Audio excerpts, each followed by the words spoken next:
సరిగ్గా 25 ఏళ్ల క్రితం ఎదురైన ఓటమికి టీమిండియా బదులు తీర్చుకోవాలని ఫ్యాన్స్ డిమాండ్ చేస్తున్నారు. 2000లో జరిగిన ఐసీసీ నాకౌట్ ఫైనల్లో కివీస్ గెలిచి టైటిల్ను ఎగరేసుకుపోగా ఇప్పుడు ఆ పాత్ర పోషించాలని ఫ్యాన్స్ కోరుతున్నారు. లీగ్ మ్యాచ్లు అన్నీ గెలిచిన టీమిండియా ఇదే ఊపు కొనసాగిస్తే టైటిల్ గెలవడం ఈజీనే.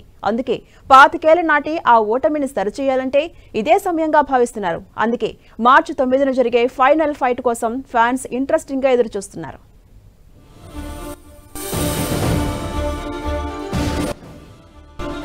టీమిండియా కసితో పగ తీర్చుకునేందుకు రెడీ.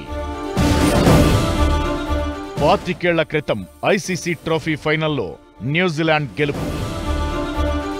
25 ఏళ్ల నాటి పరాభవానికి టీమిండియా లెక్క సరిచేసేందుకు రెడీ అయింది. మార్చి 9న జరగనున్న ఫైనల్ ఫైట్ కోసం ఫ్యాన్స్ ఇప్పట్నుంచే ఆత్రంగా ఎదురు చూస్తున్నారంటే అతిశయోక్తి కాదు. అయితే ఫైనల్స్ లో కివీస్ తో టీమిండియా తలపడడం మొదటిసారేం కాదు. మొదటగా 2000 ఐసీసీ నాకౌట్ ట్రోఫీ ఫైనల్.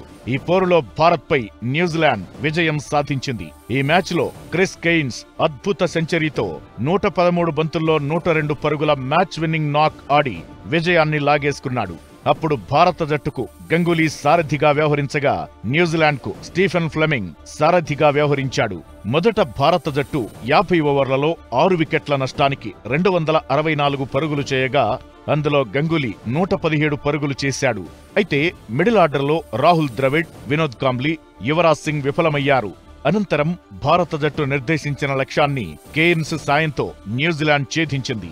అయితే ఈ టోర్నమెంట్ తరువాత నుంచి ఇప్పటి వరకు న్యూజిలాండ్ ఒక్క వైట్ బాల్ ఐసీసీ టైటిల్ కూడా సాధించలేదు.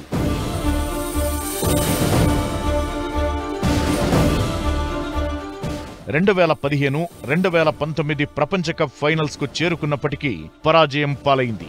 ఇక 2021 ఐసీసీ వరల్డ్ టెస్ట్ ఛాంపియన్షిప్ ఫైనల్లోనూ న్యూజిలాండే విజయం సాధించింది. 8 వికెట్ల తేడాతో గెలిచింది. అలా 2 సార్లు కివీస్ పై ఐసీసీ టోర్నీల్లో మనం ఓడిపోయాం. దీంతో ఈసారి ఎలాగైనా గెలిచి ప్రతీకారం తీర్చుకోవాలని భారత జట్టు పట్టుదలతో ఉంది. ఈ ఛాంపియన్స్ ట్రోఫీ 2025లో గ్రూప్ స్టేజ్ ఆఖరి లీగ్ మ్యాచ్ లో కివీస్ టీమిండియా జట్లు తలపడ్డాయి. ఈ మ్యాచ్ లో భారతే గెలిచింది. కానీ న్యూజిలాండ్ మాత్రం మనోళ్లపై గట్టిగానే ఒత్తిడిని తీసుకొచ్చింది. అందుకే ఫైనల్ ఫైట్ పై ఫ్యాన్స్ లో టెన్షన్ ప్రారంభమైంది.